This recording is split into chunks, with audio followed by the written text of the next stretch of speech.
Salut les amis, bienvenue à ce nouvel épisode de l'Instant des Copos. Avant de commencer, et oui, je dis ça assez souvent au début de mes vidéos, c'est vrai, mais suite à la vidéo de la semaine dernière, je me devais quand même de faire un petit retour, car pour rappel, je voulais réagir à des rétrogrades qui critiquaient vivement les CNC, ça m'avait saoulé, donc du coup j'en avais fait une vidéo où je vous donnais mon avis, et je me doutais un petit peu que cette vidéo allait susciter beaucoup de réactions, je pensais en prendre vraiment plein la gueule. Au lieu de ça, vous avez été extrêmement nombreux à aller dans mon sens finalement, c'était une bonne surprise, et ça a d'ailleurs beaucoup fait parler dans la section commentaires avec une moyenne de 3 lignes par commentaire, donc c'est quelque chose d'assez exceptionnel. Mention spéciale d'ailleurs pour mon ami Laurent Jacquet, LJVS, qui a fait un commentaire je crois de 26 paragraphes. 26 paragraphes. Non mais mon Lolo, t'es complètement ouf. Donc là c'est vrai qu'habituellement déjà que j'ai du mal à répondre à tous les commentaires, là c'était juste pas possible, mais sachez quand même que j'ai tout lu.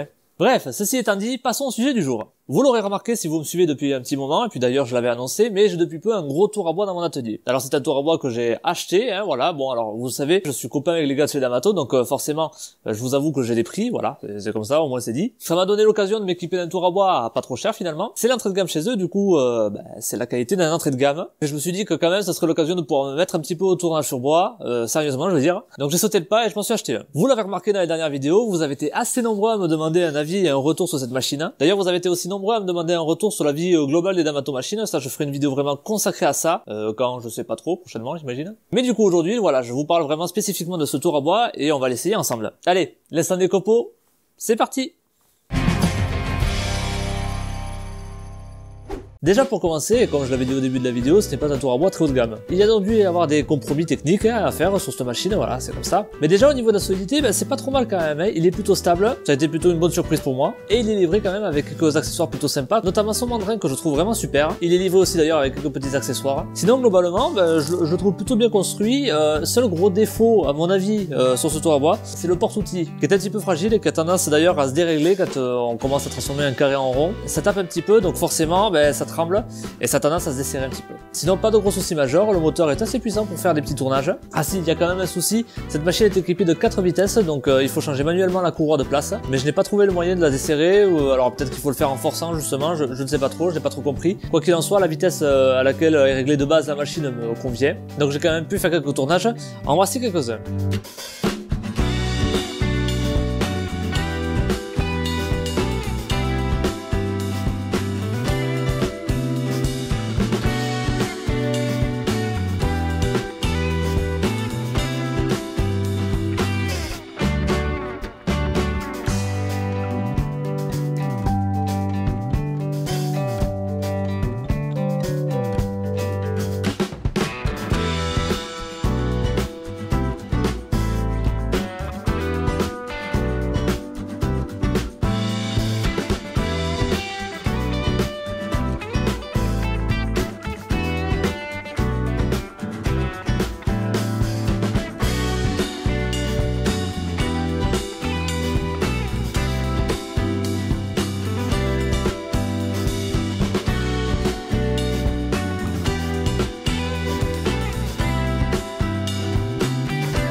Bon alors, c'est bien gentil de faire des petites colonnes comme ça qui ne servent à rien, mais moi je voulais faire quelque chose quand même de petit peu plus concret. Alors je vous ai demandé dans l'onglet communauté de la chaîne YouTube de me donner quelques petites idées de trucs à réaliser. Vous avez été assez nombreux d'ailleurs à m'en donner, merci beaucoup. Il y avait d'excellentes idées, d'autres qui l'étaient un petit peu moins.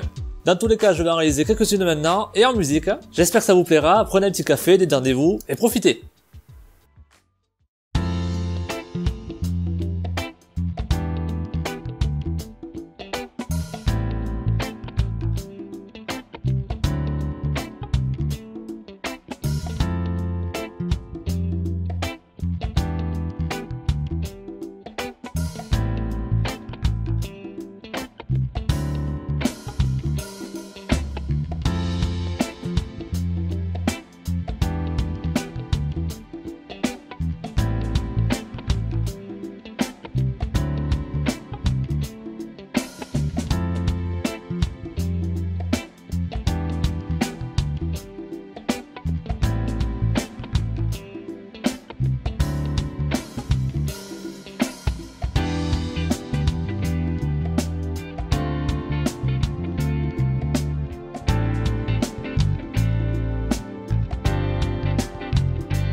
Un dernier petit truc à rajouter, il est bon de dire que cette machine est livrée aussi avec un copieur, donc si vous voulez réaliser des tables, des chaises ou des objets comme ça qui nécessitent plusieurs tournages identiques, eh ben c'est possible. De toute façon, si vous souhaitez en savoir plus sur ce tour à bois, je vous ai mis quelques liens dans la description de la vidéo. J'en profite pour remercier les quelques Patreons qui me suivent là, merci à vous m'aidez à vivre un peu plus correctement. Si la vidéo vous a plu, n'hésitez pas à pouce bleu, commentaire, abonnement, comme d'habitude ça fait toujours plaisir. Quant à moi, je vous retrouve dans un prochain épisode de l'Instant des Copeaux. Salut!